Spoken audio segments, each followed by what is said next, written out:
2. Truly I tell you, today you will be with me in paradise. Thomas Merton's famous book, Contemplative Prayer, gave me some direction a long time ago that would become essential to who I am and who I believe we all are as children of a loving God. He wrote, "What am I? I am myself a word spoken by God. Can God speak a word that does not have meaning? Does God impose a meaning on my life from outside through an event, a custom, a routine, a law system, an impact with others in society? Or am I called to create from within, with Him, with His grace, a meaning that reflects His truth and makes me His word spoken freely in my personal situation? My true identity," Merton concluded, "lies hidden in God's call to my freedom and my response to Him." Well, with this belief in mind, this morning, I propose to look at our Lord's second word from the cross, "Truly I tell you, today you will be with me in paradise," from a somewhat different and free-handed perspective. While these words were clearly said biblically to one of the criminals who were also hanged there, for this morning's reflection, I wish to take the liberty of directing these words to two other participants in our Good Friday drama. To two men I shall call the unwilling servants. The first, a man in today's biblical story named Simon of Cyrene, and the second, a man in a 21st century expression of the event named Andrew McNair of Winnetka, Illinois. So then, first off, let's look briefly at Simon of Cyrene, a man Jesus never directly addresses, but who actually plays a major role in the Passion of our Lord. According to Luke, as they led Jesus away, they seized a man, Simon of Cyrene, who was coming in from the country, and they laid the cross on him and made him carry it behind Jesus. Now, Mark adds that this Simon was the father of Andrew and Rufus, but other than that, with his name and that he was from the country, we know nothing. We might speculate, however, that he was a devout Jew who was actually coming in from the country to make his yearly pilgrimage to the temple. We might also speculate that he had heard of Jesus, but that was about all. He was a simple man, it appears, on his way to say his private prayers. But now, as we see him this morning, he is in great pain, bearing the weight of the other man's cross. The hardwood of the heavy crossbar is biting deeply into his flesh, while the incessant taunts of the Romans and the angry attitudes of the temple priests are hurled at the convicted man named Jesus, the man who is stumbling along in front of him. So then, Simon of Cyrene, an unwilling servant. And now for Andrew McNair. He lives north of Chicago on the famous North Shore. No, he has never been quite successful enough to buy one of those gorgeous houses in Lake Forest or Kenilworth, but he had at least made it enough to buy a small house in Winnetka. Truthfully, he could barely afford that, but just barely, but it was much safer living there than in the city, and his two boys could attend New Trier High School, and that was a big plus.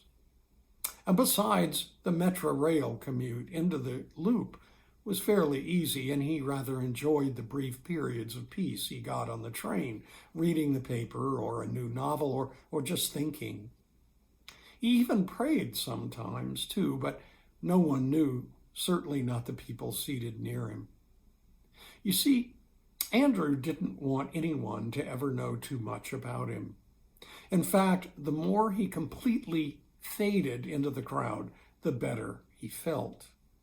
It was safer there, safer and more peaceful. Arriving then at the Northwestern Terminal that particular morning, Andrew climbed the steps slowly, It was Friday, and he was thinking about the coming weekend. His wife, Liz, had told him this morning that she wanted him to start getting the yard cleared up and that the boys had spring soccer tryouts and that the Wilsons were coming for supper on Saturday. And so it goes, Andrew thought, and so it goes. He was still somewhat inside of himself, planning the weekend, when suddenly, from nowhere that he noticed, two men started shouting at each other. One, an old priest, was trying to calm the other one down. The second man, clearly one of the city's thousands of young street punks, was highly agitated. "If you can't save me, you pious old preacher man, what good are you?" yelled the younger one. "Silly old prude, you don't know anything, you're totally useless." And with that, the young tough lunged towards the old priest, wielding a broken broomstick previously hidden behind his back. The younger man began to beat the old man with swift, heavy blows, again and again. A small crowd quickly assembled, but no one, it seemed to Andrew, was doing anything. Compelled now by a force with a sense of strength he knew had come from somewhere way beyond himself, he pressed forward to defend the old man. It was all happening so quickly, the shouts and the sirens, but what he remembered most was the shattering pain of the wooden stick as it connected with his left shoulder and back. One blow, then another, but at least now the older man was covered. Well, by the time the police arrived and broke up the violent little street brawl, Andrew McNair knew two things. One, that he was very sore, he hurt. But because it was a cold morning, his heavy coat and hat had protected him from serious injury. But then, too, he had also probably saved the old priest from serious injury or even death. Standing there, as the police took the screaming youth away, Andrew was also aware of something else. Applause and cheers. Andrew McNair was panicked. He stood there with the elderly cleric, surrounded by a crowd of people who were clapping. "Well done," someone shouted. "You got it, sir, you got it," another exclaimed. "Why, you're the Good Samaritan," another roared. And Andrew knew that he wanted to run away. Andrew McNair wanted to hide. "Come with me," the priest said. "Come with me." And so it was that the two wounded strangers walked slowly along through the blustery, cold morning. Within minutes, they approached an old brown stone church and entered through a side door. To their right stood a great white marble altar, and above it hung a large wooden crucifix. The face of Jesus Christ looked out at the two men as they stood before it. "Thank you, my son," mumbled the priest. "Thank you for bearing the pain of my beating. Thank you for what you did. Thank you for saving my life." Andrew McNair turned and looked deeply into the old man's eyes. He held his gaze just long enough to see a tear slowly rolling down the man's cheek. And then Andrew himself bowed his own head and began to sob.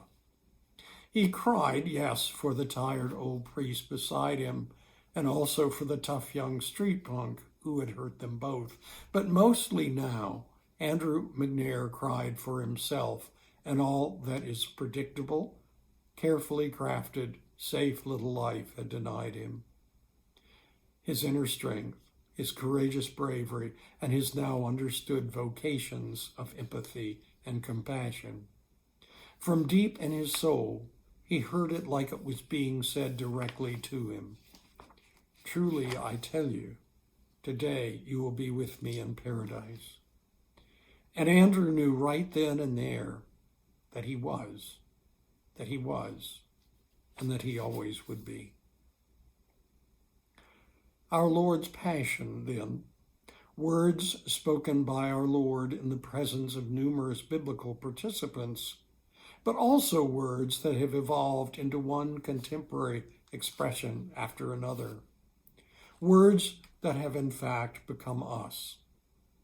By God's gracious mercy and protection, we are all those words, sometimes whispered, sometimes yelled, but we ourselves are God's word, spoken to a troubled, broken, and diseased world that needs us desperately to be living expressions of our Lord's sacrificial love.